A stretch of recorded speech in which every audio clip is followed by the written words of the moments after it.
ચૂંટણી નજીક આવી રહી છે ત્યારે ચૂંટણીમાં ભવ્ય જીત માટે ભાજપ એડી ચોટીનું જોર લગાવી રહ્યું છે। દરેક બેઠક પર 5 લાખથી વધુની લીડ મેળવવા ભાજપે માચંડો ઘડી રહી છે। પ્રધાનમંત્રી નરેન્દ્ર મોદી પણ ગુજરાતમાં જોરશોરથી પ્રચાર કરી રહ્યા છે ત્યારે આણંદના વલ્લભ વિદ્યાનગરમાં હજારોની જનમેદની સાથે પીએમ મોદીની સભા યોજાઈ હતી જેમાં પ્રધાનમંત્રીએ ગુજરાતમાં ઘણું શીખવા મળ્યું કહીને કહ્યું હતું કે મારું સ્વપ્ન છે હિન્દુસ્તાન 2047માં વિકસિત ભારત હોવું જોઈએ અને ગુજરાત પણ વિકસિત હોવું જોઈએ। આ સાથે તેમણે કોંગ્રેસના 60 વર્ષના શાસનકાળની વાત કરતા કહ્યું 60 વર્ષનો શાસનકાળ જોયો, હવે આ સેવાકાળ છે। આ સાથે તેમણે એસસી ઓબીસીને લઈને કહ્યું તેમને અંધારામાં રાખ્યું અને બક્ષી પંચના બધા પ્રસ્તાવનો ઉલાળ્યો કર્યો। વધુમાં તેમણે ગેરંટી આપતા કહ્યું કે એસસી ઓબીસીનું આરક્ષણ ધર્મના આધાર પર રતિ પર પણ હાથ નહીં લગાવવા દેવામાં આવે। કોંગ્રેસને 3 ચેતવણી આપી લેખિતમાં આપે તેમની ગેરંટી આપવા પડકાર કર્યો। મારું એક જ સપનું છે કે 2047માં જ્યારે ભારતની આઝાદીના 100 વર્ષ થાય ત્યારે આપણું હિન્દુસ્તાન વિકસિત ભારત હોવું જોઈએ અને આપણું ગુજરાત પણ વિકસિત ભારત હોવું જોઈએ। અને વિકસિતનો મતલબ શું છે એ આણંદ ખેડાવાળાને ના સમજાવવું પડે કારણ એમણે આખી દુનિયા જોયેલી છે। દેશમાં લોકસભાની ચૂંટણીનો બરાબરનો માહોલ જામી ગયો છે। ત્રીજા તબક્કાના મતદાન પહેલા સૌથી મોટા ન્યૂઝ 18 નેટવર્કે પ્રધાનમંત્રી નરેન્દ્ર મોદીનો મેગા ઇન્ટરવ્યુ લીધા બાદ કેન્દ્રીય ગૃહમંત્રી અમિત શાહનો ઇન્ટરવ્યુ લીધો। ન્યૂઝ 18 નેટવર્કના editor in chief Rahul Joshi સાથે બેબાક વાતચીત કરી એનડીએ 400 બેઠકને પાર કરશે તેવો વિશ્વાસ વ્યક્ત કર્યો। સાથે જ પ્રથમ 2 તબક્કામાં 100થી વધુ બેઠકો જીતવાનો વિશ્વાસ પણ વ્યક્ત કર્યો। अगर आप पहले 2 फेजेस को देखें और इसकी चर्चा काफी चल रही है कि वोटर टर्नआउट थोड़ा लो रहा है, कुछ स्टेट्स में 5-6% भी नीचे रहा है वोटर टर्नआउट, तो 400 पार का आपका नारा है, 370 भारतीय जनता पार्टी, तो क्या गाड़ी पटरी पे है? कहीं ऐसा तो नहीं कि कुछ रेल पटरी पे है जी। आप परिणाम के दिन देख लेना 12:30 बजे के पहले एनडीए 400 पार कर जाएगी, मोदी जी फिर से प्रधानमंत्री होंगे। जो लोअर टर्नआउट है इसके बहुत सारे कारण हैं।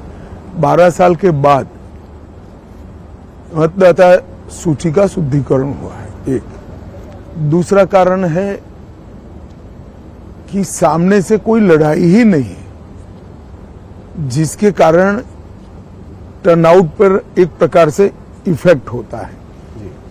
मगर हमारी पार्टी की टीम ने, मैंने स्वयं बहुत डिटेल एनालिसिस किया है।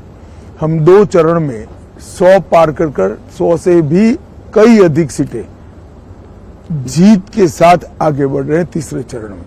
तो मुझे 400 पार के लक्ष्य में कोई दिक्कत नहीं दिखाई पड़ती।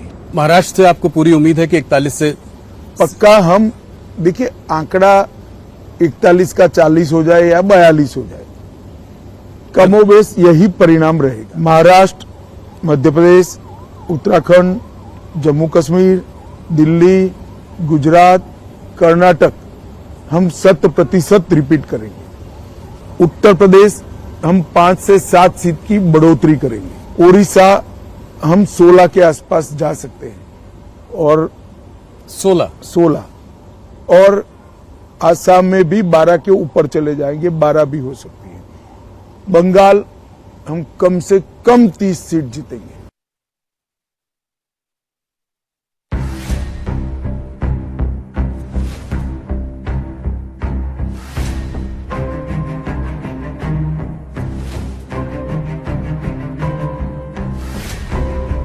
$400 पार का आपका नारा है, तो क्या गाड़ी पटरी पे है? आप परिणाम के दिन देख लेना 12:30 बजे के पहले एनडीए 400 पार कर जाएगी। या तो राहुल गांधी ने स्पष्ट करना चाहिए, जीतते हैं तो नए कपड़े पहनकर शपथ ले लेते हैं, हारते हैं तो ईवीएम पर ठीकरा फोड़ते हैं। 1 नेशन 1 इलेक्शन हमारा संकल्प पत्र का मुद्दा है, उसको जमीन पर उतारने का पूरा प्रयास करेंगे। हमारी लोकतांत्रिक पद्धति और हमारा चुनाव दुनिया में सबसे ज्यादा ट्रांसपेरेंट है, सबसे ज्यादा विश्वसनीय है। તો હવે વાત મિશન ગુજરાતની।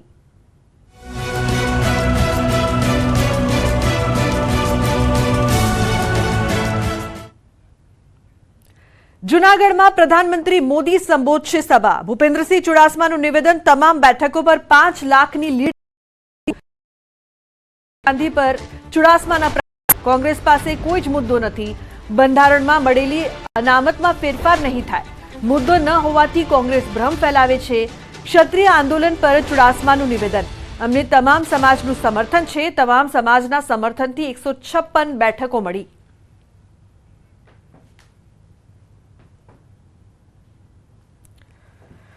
આજે માન્ય પ્રધાનમંત્રી શ્રી જૂનાગઢ ખાતે બપોરે 3 વાગે પધારી રહ્યા છે।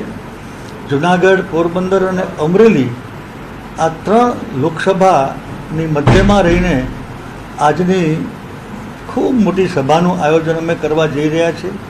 મિત્રો, કોંગ્રેસ પાસે કોઈ મુદ્દો નથી, કોઈ મુદ્દો નથી, તો આવા ઉપજાવી કાઢેલા મુદ્દાથી આગળ ચાલે છે। પણ મારા એસસી એસટી ઓબીસીના મિત્રો એકદમ જાણે છે, અમારા આગેવાનો પણ સક્રિય છે અને નીચે સુધી માનનીય વડાપ્રધાનની અને પાર્ટીની વાત પહોંચાડી રહ્યા છે। અમે ઝીરોમાંથી આજે અહીં સુધી આવ્યા છીએ। રાષ્ટ્રીય લેવલની પણ આંતરરાષ્ટ્રીય લેવલ સુધી ભારતનું મહિમા મહત્ત્વ વધ્યું છે।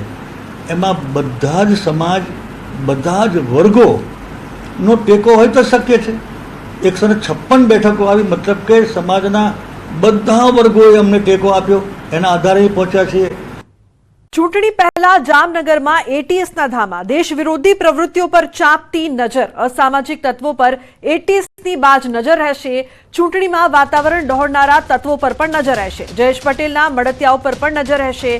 તો એટીએસની ટીમ દ્વારા વિવિધ વિસ્તારોમાં ચેકિંગ કરવામાં આવશે।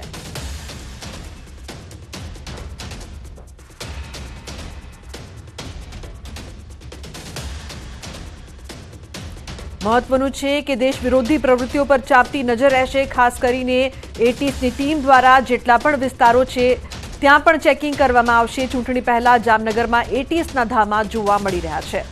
તો તમામ જગ્યાએ ચેકિંગ પણ કરવામાં આવી રહી છે। દેશ વિરોધી પ્રવૃત્તિ જે પણ કરશે તેને છોડવામાં નહીં આવે। એટીએસ દ્વારા બાજ નજર રાખવામાં આવી રહી છે।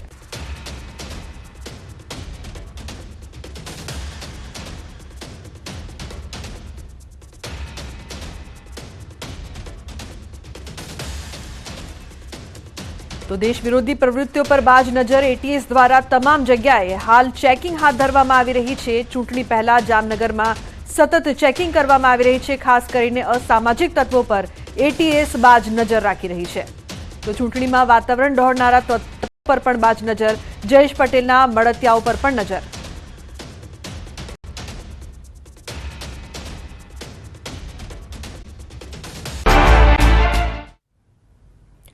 નમસ્કાર, આપ જોઈ રહ્યા છો ન્યૂઝ 18 ગુજરાતીના તમામ મહત્વપૂર્ણ સમાચારની સાથે હું છું લુબના ખાન। હવામાન વિભાગની ગરમીને લઈને મોટી આગાહી। આગામી 4 દિવસ હીટવેવની હવામાન વિભાગની આગાહી। પોરબંદર, ભાવનગર, દીવ, કચ્છ અને વલસાડમાં હીટવેવની આગાહી। દરિયાકાંઠાના વિસ્તારમાં અકળામણ અનુભવાશે। તો મહત્વનું છે કે હવામાન વિભાગે ગરમીને લઈને આગાહી કરી છે। આવનારા 4 દિવસમાં હીટવેવની આગાહી કરવામાં આવી છે।